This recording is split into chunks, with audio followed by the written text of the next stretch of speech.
Bonjour à tous et à toutes, c'est Chaplin Imperator de la Legio Triangelica, j'espère que vous allez bien. On se retrouve aujourd'hui pour une vidéo un peu spéciale. C'est un projet que j'avais en tête depuis un moment. Je savais pas trop comment le concrétiser et c'est un peu un test pour moi, voilà. Ça sort du jeu vidéo, non, mais on va dans quelque chose un peu plus ludique. Je sais pas si c'est le terme. Je dirais pas ça. Tu dirais pas ça, tu dirais quoi? Plus, je sais pas, moins sérieux quoi. Ouais, peut-être moins sérieux et puis Détendu. ouais, détendu, mais quand même à travers un jeu. Donc vous l'aurez compris, on est sur Assassin's Creed Odyssey, par le titre de la vidéo, et puis par ces images, hein, si vous y avez joué, c'est un jeu qui a quand même pas mal marché. Et donc comme vous l'avez entendu, je ne suis pas tout seul, je suis en compagnie de l'Impératrix, ma chérie. Dis bonjour ma chérie. C'est Chaplin. Ça y est, voilà, voilà. Bon, tu peux m'appeler chérie aussi, ça me dérange pas. Alors bonne chance pour différencier nos voix, hein, étant donné que ma Mais la voix, plus grave c'est moi. voilà, voilà. Alors, bon, bah, écoutez, on fait ce qu'on peut avec ce qu'on a. Mais voilà. Et donc, moi j'avais comme projet depuis un petit moment. Il me tanne avec ça. Je l'embête parce que, en fait, j'aimerais. Je sais que les Assassin's Creed ont évidemment une dimension historique. Je joue Assassin's Creed depuis un petit moment par ailleurs. J'avais envie de me balader en fait. Depuis Assassin's Creed Origins, on nous vante un peu vraiment une reproduction historique, alors pas fidèle, hein, et d'ailleurs on en rediscutera, mais quelque chose de plus historique qui tend vraiment à une représentation d'histoire. Et c'est important, une représentation. Et je voulais me balader un petit peu et tout simplement un peu découdre tout ça du mieux qu'on peut. Parce qu'en fait, le truc qui fait qu'on se lance là-dedans, c'est parce que en fait on n'a pas lu tant de livres que ça, mais on se repose sur le fait qu'on a chacun une licence qui nous permet d'en parler, parce que Chaplin, lui, il a sa licence d'histoire, et puis maintenant il est en... Alors, je suis donc en master recherche. C'est vrai qu'on peut peut-être commencer par notre légitimité à faire ça. Alors, bon, on n'a pas lu le livre, on a quand même un petit peu lu, hein, Oui, non, mais sur oui, l'histoire mais ce grecque. que je veux dire, c'est qu'on n'a pas lu un article avant de faire ça, quoi. Exactement, C'est pas... c'est ça, plutôt dans ce sens-là, tout à fait. Moi, j'ai une licence d'histoire. Je suis actuellement en master recherche sur l'Antiquité romaine, donc pas exactement l'Antiquité grecque, mais j'ai quand même quelques notions. Et toi, tu as une licence d'histoire de l'art et archéologie. Ouais, mais bon, l'archéologie, Oui, bah, ça, on n'en fait pas. en tout cas, pour ces Mais périodes-là, c'était principalement de l'archéologie quand même. moi, j'en fais pas. L'archéologie, ça se pratique, si tu veux. Moi, Ah, je pratique pas.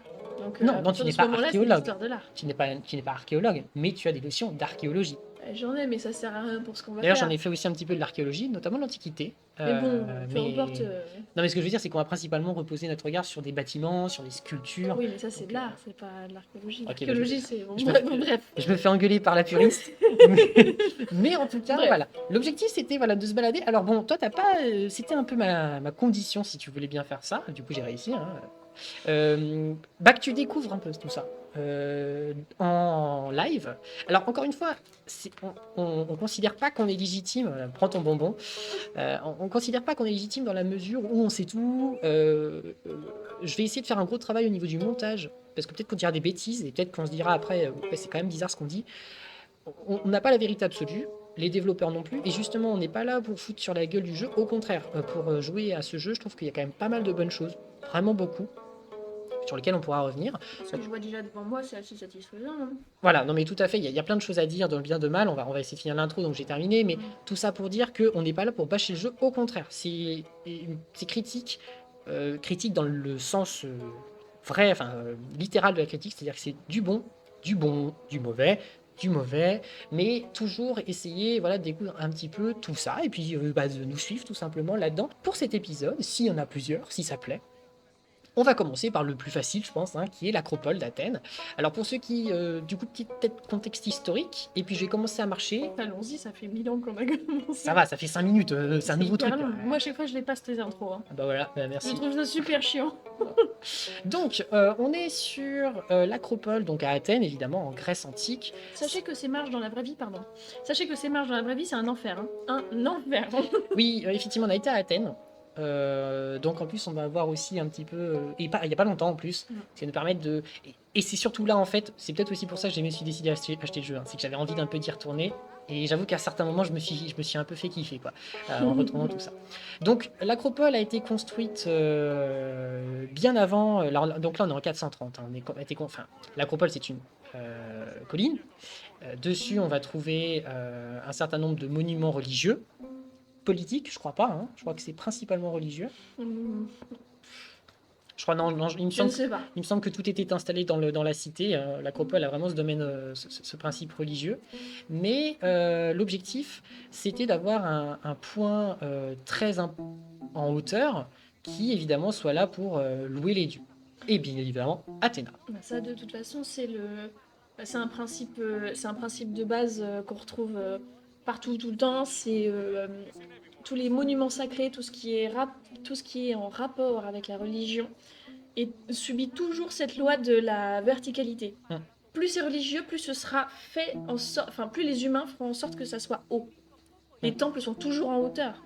C'est vrai, et d'ailleurs, Et- j'y pense, mais même les temples dédiés, par exemple, aux divinités chthoniennes, côté divinité des profondeurs de l'enfer, Oui. pareil, on a des temples qui vont vers le haut. Alors que Mais même, chez en les fait, Grecs, le même Hadès est sous terre, Oui, dans le mais Tartare. Enfin, non, justement, mais- tu oui. vois, il est sous terre. Oui, bien sûr. Résultat, on est toujours dans une verticalité. Il n'y a pas d'horizontalité dans Tout à fait. dans le sacré. Tout à fait, tout à fait.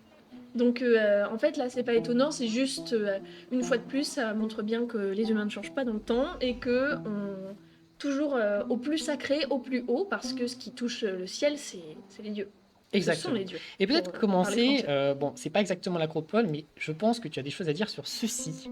Ne serait-ce que le fait qu'il y ait deux couleurs, enfin même plus d'ailleurs, hein. Mais ça c'est un bon point du jeu qu'il faut quand même reconnaître. Ils font un effort. De toute façon, je vais grogner à des moments parce que je vais dire ah, la polychromie, elle n'est pas exactement comme elle devrait être.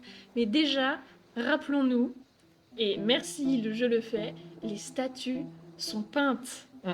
Aujourd'hui, on va dans n'importe quel musée, les statues ne sont pas peintes, ou alors il en reste des mini-fragments qu'en Pareil général pour, personne ne regarde pas. Pareil pour le temple. Ce temple, j'aurais sûrement des choses à dire dessus en termes de polychromie, mais la polychromie, c'est vraiment hyper important. Nous, on pense à ces yeux blancs, tout blanc, mais les yeux sont peints. Et en fait, les pupilles sont peintes. Il n'y a pas cette rigidité que nous, on connaît dans les... On a l'impression que c'est très solennel, la statuaire grecque, mais en fait, non, non, c'est juste notre vision actuelle. À l'époque, c'est fait pour être tout à fait vivant, hein. Oui, c'est Là, ça. on voit bien, hein. Oui, parce que c'est pour donner une vie à la statue. C'est d'ailleurs pour ça qu'on change la statue. Alors bon, c'est pour les statues qui sont vraiment high level, genre celle d'Athéna, mais on va lui changer de vêtements, on va pour les fêtes différentes, avec comme objectif elle ait une vie, quoi, cette statue, puisque c'est censé être une part de la déesse. En fait, c'est surtout l'art avant, avant l'art chrétien, en fait. Ah oui, oui, bien sûr. Parce Ça- que la chrétienté a amené cette chose du veau d'or, de finalement on ne doit pas adorer une statue. Tu connais cette histoire. Oui, oui, bien sûr. Donc, L'Ancien et là, Testament, là, on est avant. Moïse qui redescend du mont Sinaï. Voilà, exactement, et qui se rend compte que les gens sont en train de prier un veau en or, la statue d'un veau en or. Ici, justement, on est bien, bien, bien avant, et donc, qu'il n'y a pas cette angoisse de faire trop réel. Au contraire, le but, c'est de faire réel. Et alors, je cherchais ça avec mon petit aigle tout à l'heure, et là, je l'ai. On a une polychromie et une blanche. Et alors, ma question, qui est une vraie question que je ne sais pas, chérie, que je me posais en jouant au jeu, parce qu'on en croise de temps en temps, est-ce qu'il y avait quand même des statues en blanc? Alors, hors celle évidemment qui sort directement de l'atelier, qui n'ont pas encore été peintes. Ah, ouais. Mais là, une exposée sur le Parthénon, quand même, c'est pas n'importe, on n'est pas nulle part. On a une statue blanche et une polychromie à côté. Est-ce que ça c'est possible? Bah, je me demande si là, c'est pas les mecs du jeu qui ont voulu montrer qu'il y avait les deux. Enfin, que... elles viennent du même endroit, quoi. Après, je pense que c'est possible, mais pour moi, c'est... Je vois pas ce qu'elle ferait là. Non, je vois pas pourquoi est-ce qu'elle serait pas peinte dans la vraie vie. Surtout sur le Parthénon, quoi. En fait, ça fait... Pour moi, si c'était vraiment le cas, si on n'était pas dans le jeu, mais si on était debout à l'époque en train de les regarder, agrippés sur l'épaule du pauvre mec, comme ça, là, je dirais que c'est soit parce qu'il est à côté du feu et que, je sais pas, ça a eu un impact sur la peinture, Encore un coup des ou qu'il a Spartiates. trop plu, ou que simplement il y a un mec qui a oublié de venir peindre. Mais il n'y a pas de raison, en fait. En plus, ça fait tache Surtout à à côté. côté, quoi. Voilà, c'est ça, surtout à côté. Moi, enfin, ça m'étonnerait qu'à l'époque ils aient fait ça. Et surtout sur l'Acropole, qui est quand même un des lieux les plus Ouais. importants. Je vois pas à quel moment ils auraient négligé ça. Bah, surtout que on est sur.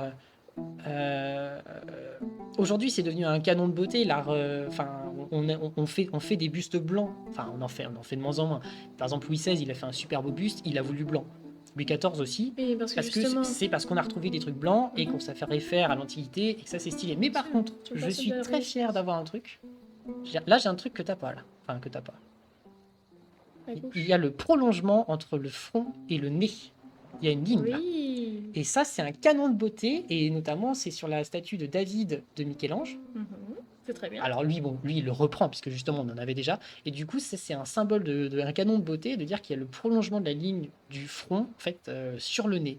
Alors C'est que, comment ça s'appelle? ah, ça m'arrangeait pas, tu me demandes trop, là. Préparez-vous au terme le plus sophistiqué, hein. Vous êtes prêts? Ça s'appelle un Y. Ok, ouais. Jusque-là, Ça s'appelle un mais vraiment, c'est le nom que ça porte parce que tu peux revenir sur le visage s'il te plaît. excusez-moi. Pardon, hop. Ah, j'ai trop pris au pied de la lettre.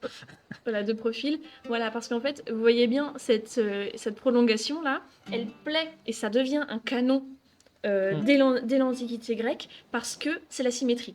Et Ouais. ça, je vais le dire 1500 fois pendant cette vidéo, la symétrie, c'est le cœur de l'art grec, mais c'est le cœur pas seulement l'art, la culture, tout est construit sur l'idée de symétrie. De toute façon, quand Je veux tu dire, regardes le ça temple dépasse derrière, l'art. tu mets un axe au Mm. centre, de chaque côté, hein. Oui, non, mais oui, oui. Et justement, la symétrie, elle va partout. De toute façon, ils sont très amoureux des choses esthétiques, le corps est travaillé, et donc cette symétrie qu'apporte le nez grec, elle est logique en fait pour leur époque.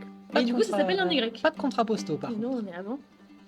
Ah, il n'y a pas encore Polyclette. Oh, bah attends, il y en a un là. Oui, mais Polyclette, enfin, Là, il y en a un, hein. bah, oui, mais attends, attends, je vais vérifier les Ça y est, dates. on a besoin de vérifier. Encore une statue blanche, plutôt guerrière cette fois-ci. Alors, pour expliquer pendant que tu cherches, on est encore sur le canon de beauté, du coup, mais plus statutaire. Enfin, c'est Statutaire, vraiment. statuaire. Statuaire, pardon. Ah, on peut me faire engueuler, moi, je dormais sur le canapé. Mais. Euh, et on retrouve ça, je mettrai une photo de la prima porta, je pense. De quoi tu veux parler? Du contrapposto? Du contrapposto, ouais, la Oui. prima porta, je pense que c'est le plus simple. C'est celle qu'on a travaillé ensemble, en plus en licence. Euh, Il y a cette idée que le pas en avant, il dessine justement un mouvement. Il est en mouvement. Il n'est pas, comme on l'a vu tout à l'heure, j'ai envoyé carrosse, ça ira plus vite. Allez, mon beau. Il n'est pas à l'arrêt. Parce que là, certes, ils ont l'air vivants, d'autant plus qu'ils sont peints, pour nous, c'est étrange. Mais ils sont fixes, pas en mouvement. Pareil pour celle qui est en dessous, là-bas, un peu plus bas. Alors que là, clairement, le militaire, bah, il est en mouvement, en fait. Bon, je suis sur sa gueule, mais il est en mouvement, il avance. Polyclette, donc, qui est l'artiste ayant créé le Dorifort, qui est une des premières statues qu'on ait retrouvées et à qui on attribue cette démarche-là, ce contrapposto. En fait, contrapposto, c'est plus simple que ça, c'est le contrepoids. En fait, ce que tu vois, c'est qu'il y a un poids qui, enfin, le corps. Attends, fais voir le corps.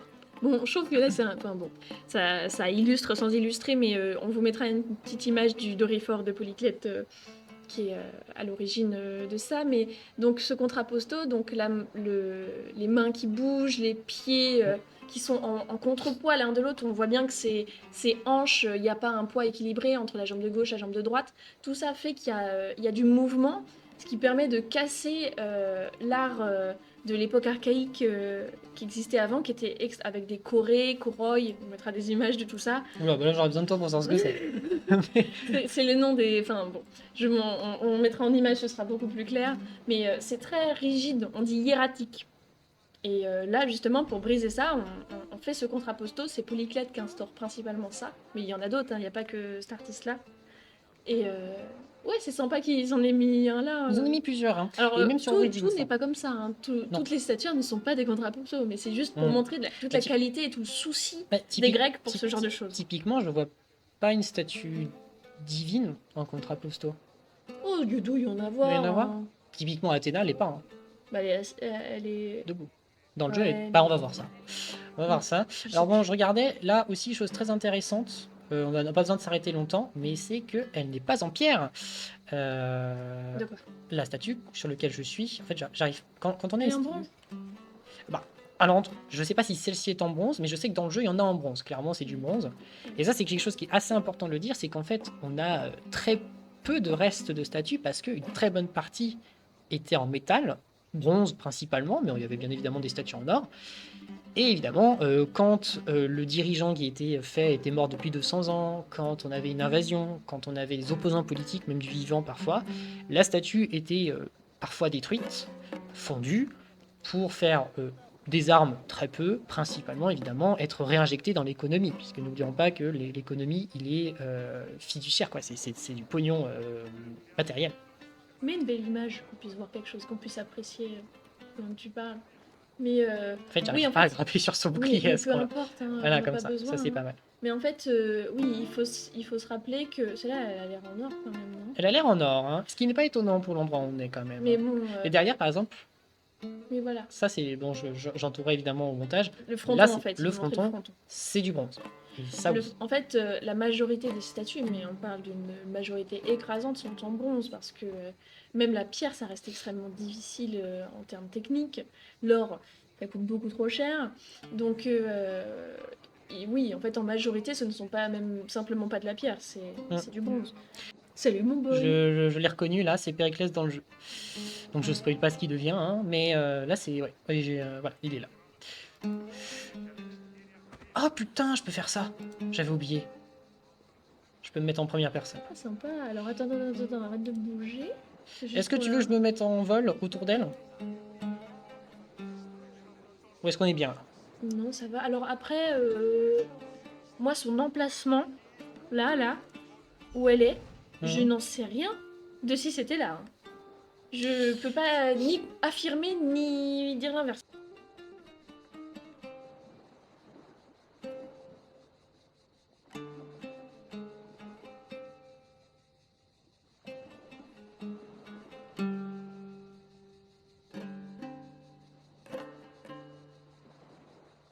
Déjà, Je ne sais pas. elle me paraît extrêmement grande. Alors, Ça- elle était reconnue pour sa grandeur, mais on est quand même plus grand que le temple derrière. Là, elle est quand même plus grande que le temple. Ouais, c'est abusé. Genre,